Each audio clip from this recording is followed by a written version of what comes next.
એક કાગળમાં તમે રામ લખો અને પછી એના ઉપર 100ની નોટ મૂકી દો, રામ દેખાય?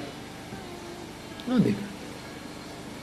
બ્રહ્મ લખો, 500ની નોટ મૂકો, છે નીચે બ્રહ્મ, 500ની નોટ જોવા નથી. પછી કેટલાની આવે નોટ? 2000 વાળી બંધ થઈ ગઈ.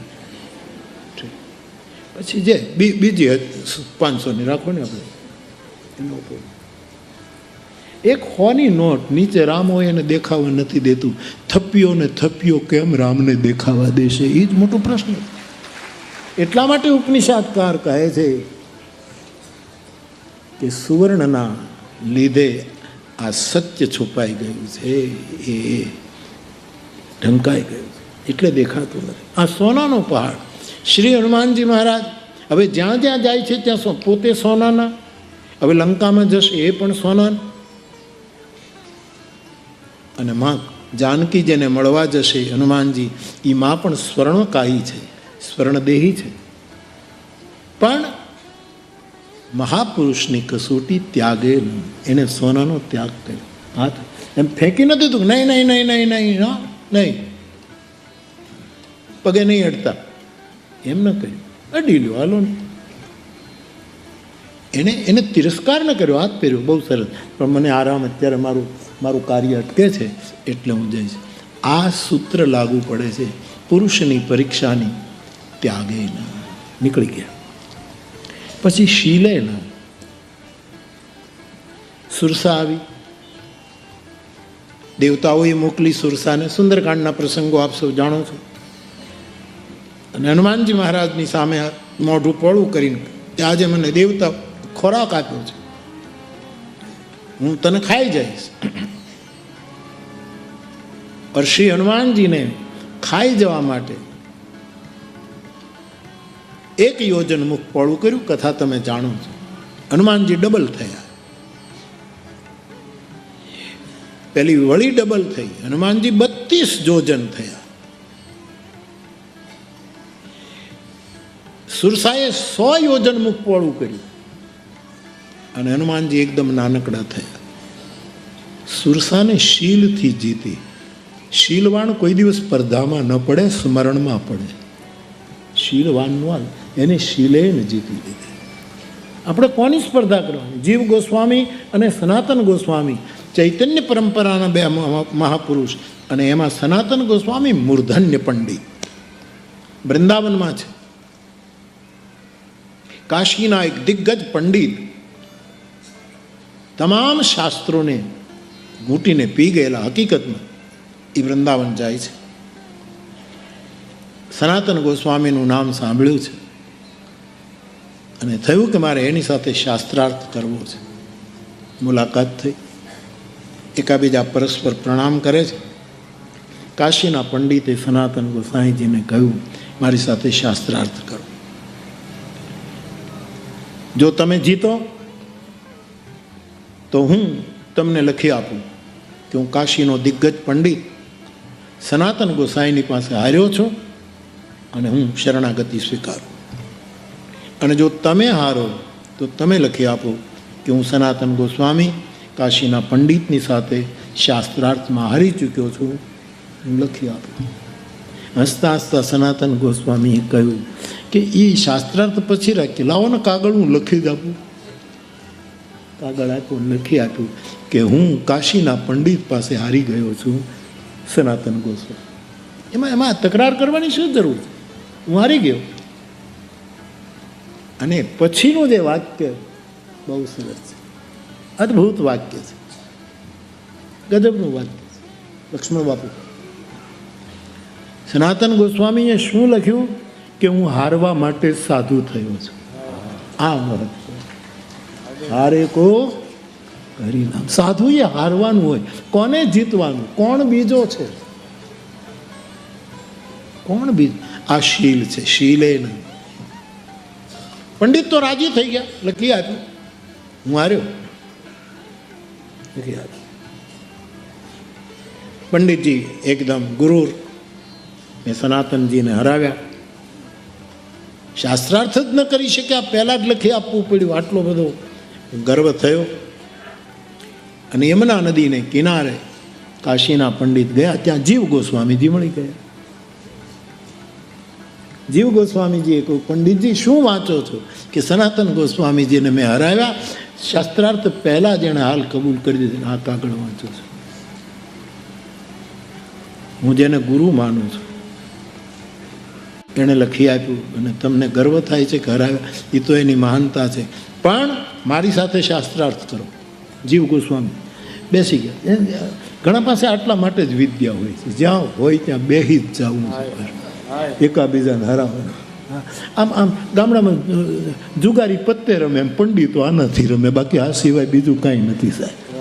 આ જ ઉપયોગ નથી. ઘણા બેઠા બેઠા પાના રમતા હોય, કાંઈ લેવા દેવા વગર પત્તે રમતા હતો, તો જે કાંઈ રમતા હોય. લોકુભાઈ તું હતો કે નહીં મને ખબર નહીં, કયા ગામડામાં બાય રોડ જતો હતો અને 7-8 જણા લીમડાની નીચે બેઠા બેઠા પાને રમતા હતા. મારો સ્વભાવ મને આનંદ આવે એવો.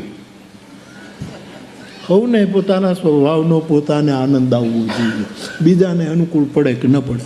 એટલે મેં ગાડી રોકી, મેં કીધું હાલો ને આ પાના રમે એની પાસે જઈને બેસીએ. આપણે કાંઈ પોલીસ તો નથી. એટલે હું ગાડીમાંથી ઉતર્યો અને પેલા રમતા હતા. હું જઈને કીધું જય સિયારામ, બાજુમાં બેસી ગયો. કોઈક પાના અહીં હંતાડે, કોઈક અહીં હંતાડે. એટલે પણ મેં કીધું હું પોલીસ નથી. ગાંગા થઈ ગયા. બાપુ માફ કરજો. મેં કીધું કંઈ વાંધો નહીં, તમે તમારો ટાઈમ પાસ કરો, કંઈ વાંધો નહીં. કોણ જીત્યું? આ બનેલો પ્રસંગ. એટલે આ જીતી ગયો. અમને ખીજમાં બતાવ્યું. હોશિયારનો ચિરંજીવી છે, એ જીતી ગયો. એટલે મેં એ જીત્યો અને કીધું કે વડીલ તમે જીત્યા છો તો તમારે મને ચા પીવડાવવી પડે. હવે ક્યાં જાય? હાલો બાપુ ઘરે. મેં ગુડ નહીં, અહીંયા લઈ આવો. ચાય લાવ્યા, જુગારીની ચાય પીધી.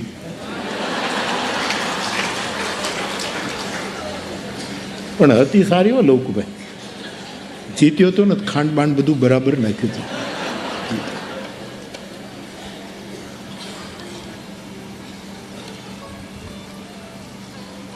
આ સ્પર્ધા શબ્દ જ મને ગમતો નથી. ખબર નહીં કોની હારે સ્પર્ધા. આટલું નાનકડું એવું આખું અને આ શ્રદ્ધા કરીને કોની હારે બથોડા લેવાના.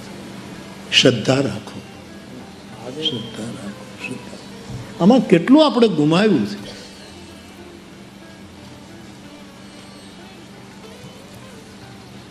અને જગતમાં આમ તમારા મનમાં કોઈ સવાલ હોય ને હું તમને જવાબ આપું, જો મને આવડતું હોય ગુરુની કૃપા. બાકી કથા તો મને ને તમને જાગૃત કરે કે જાગો, શ્રદ્ધામાં જીવો, સ્પર્ધામાં ન જીવો. આ જાગરણ માટે કથા છે.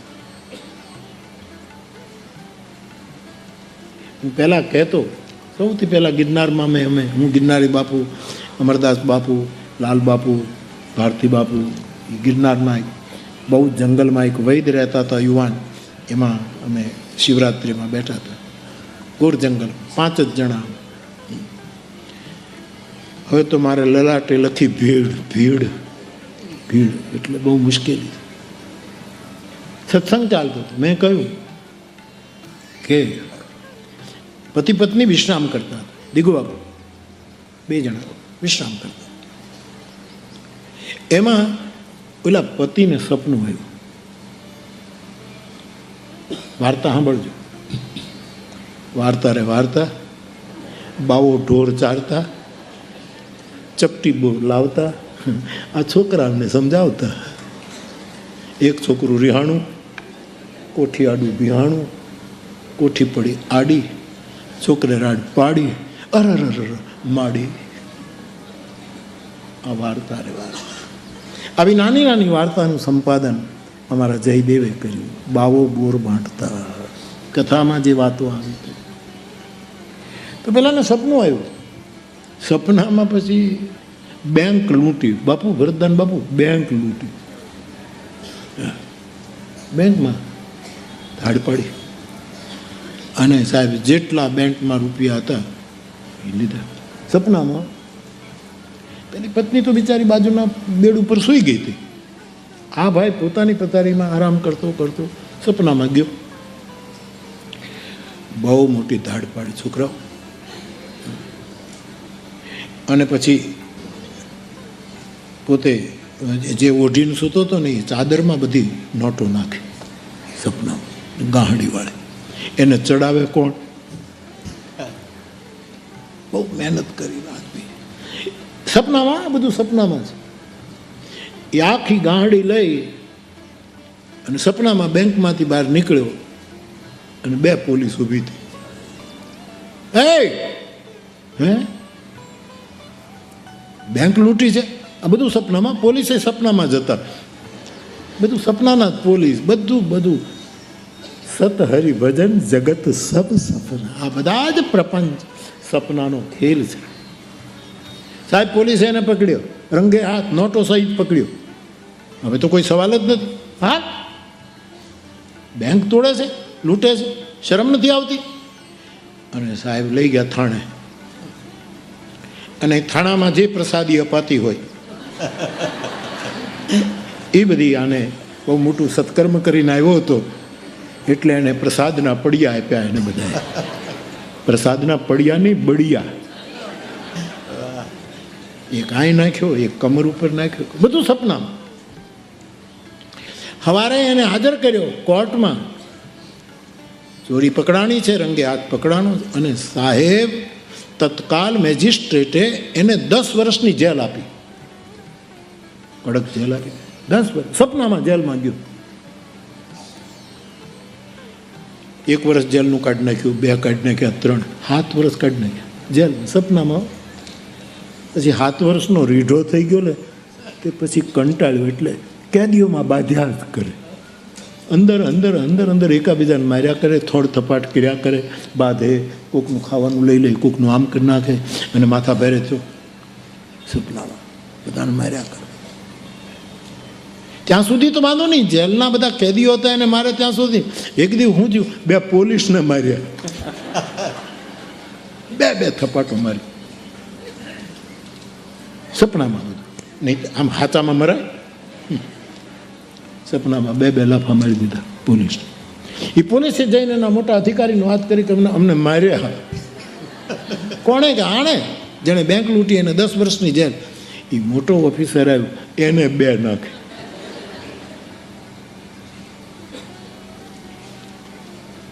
પછી જે મોટા ઓફિસર એને પોલીસ હોય એ આખું ખાતું જે આના ઉપર તૂટી પડ્યું, આને જે માર્યો છે રાડે રાડ નાખ્યો. એમાં સપનામાં બોલી ગયો, બચાવો, મારો નહીં, બચાવો, મારી ભૂલ થઈ ગઈ. એમાં જાગી ગયો. એની પત્નીએ કહ્યું, પણ હું રાડું પાડે છે, હુઈ જા ને તું. શું રાડું પાડ? અરે કે મેં બેંક લૂંટી, પકડાઈ ગયો, થાણામાં હાજર કર્યો, કોર્ટમાં હાજર કર્યો, 10 વર્ષની જેલ પડી, 7 વર્ષ ભોગવી નાખ્યા. હવે 3 વર્ષ કોણ ભોગવશે? તો કે હુઈ રહ્યો હોત તો 10 ભોગવવા પડત. આ જાગી ગયો એટલે તારા 3 વર્ષ જતા. એમ કથા જગાડી દે એટલે આગળના બંધનોથી મુક્તિ મળે છે.